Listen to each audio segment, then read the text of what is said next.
Good afternoon viewers, আমি এখন আছি লেক দো গ্যানগুইস। এটা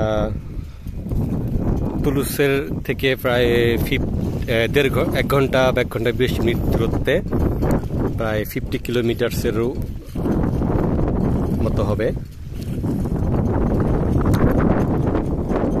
এই যে সামার শুরু হয়ে গেছে আর এই লেক দো গ্যানগুইসের তাদের যে খেলাধুলা বা বোটিং করা, কায়াকিং করা সেগুলো শুরু হয়ে গেছে। পানি ভালোই, সাঁতার কাটার জন্য খুব ভালো, ঠান্ডা আছে পানি আজকে।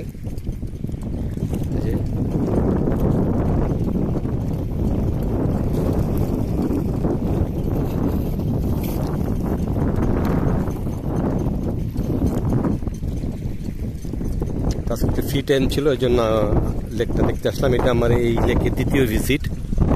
আর ওইটা হইল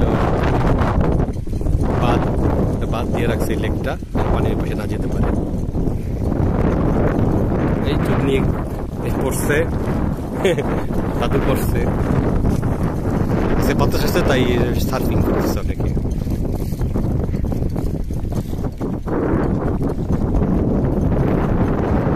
সকলকে ছোট ভিডিওটি দেখার জন্য ধন্যবাদ। ভিডিওটি ভালো লাগে একটি লাইক দেবেন। সকলকে লেক দো গ্যানগুইস থেকে শুভ বিকাল আরেকবার।